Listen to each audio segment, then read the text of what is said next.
Welcome back to Enlightenment Online. I'd like to talk with you about enlightenment and suffering.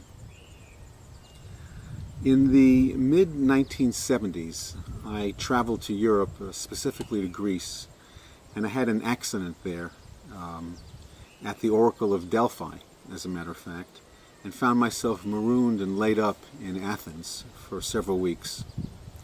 I was doing a lot of Zen meditation at that time, and I had had a number of Satori experiences and was getting very deep insight into myself and the way the world worked.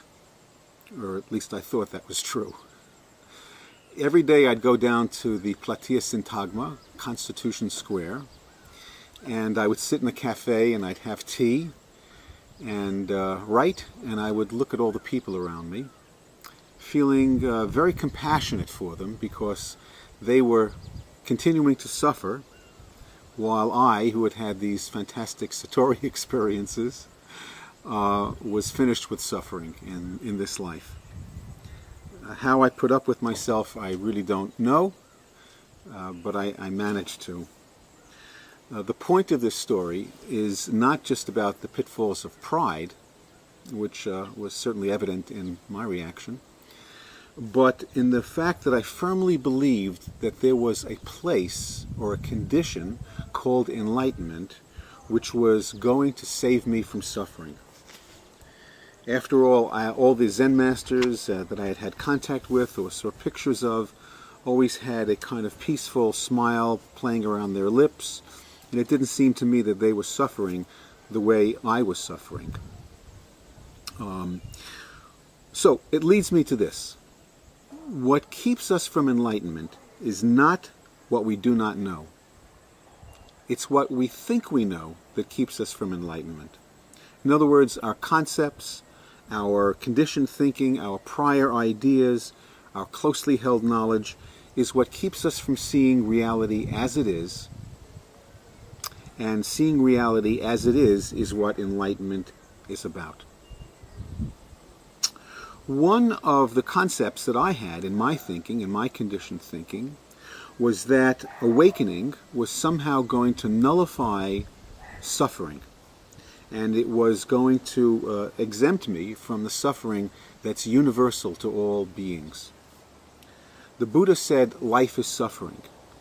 He didn't say life is suffering, and if you follow the rest of these steps, you'll find out that life is not suffering. That was the foundational condition that you needed to accept and understand in order to go further. So he was not talking about deliverance from suffering by separating ourselves from suffering, but insight into suffering. So life is suffering is a simple statement of fact. We're born, we live, and we die, and in between we often suffer. From loneliness, from war, from famine, from relationships, from just the existence of death itself makes us suffer. Deliverance comes from how we relate to that suffering. So my advice to you is not to get caught in any airy ideas about becoming free of suffering. The spiritual path consists of being able to walk into your own suffering with an open heart and a clear mind, to realize that all beings are suffering and that it's possible for us, even in that condition, to help the suffering of other beings in this world. This will actually bring you joy in the end, and probably will bring you joy in the beginning as well. If you're after enlightenment, in other words, don't let concepts keep you down. Enlightenment includes suffering. Human life includes suffering, and real suffering is no impediment to joy or awakening. Finally, there's a very practical side to all of this. If enlightenment truly nullified suffering or released you from suffering entirely, it would create two classes of people, those who suffered and those who did not. But the whole point of being a Buddha is that you become entirely and completely human, which means you are prey to all the same difficulties that every being has. We're no longer separate from anything, from other people, from the universe at large, and from our own darkest corners. That's the point of being a Buddha.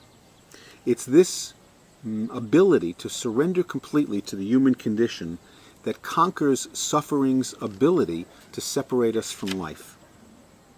That's the important point. When we are really, really human, accepting and opening up to all of our humanity, we can be of real use. And that's the point of enlightenment.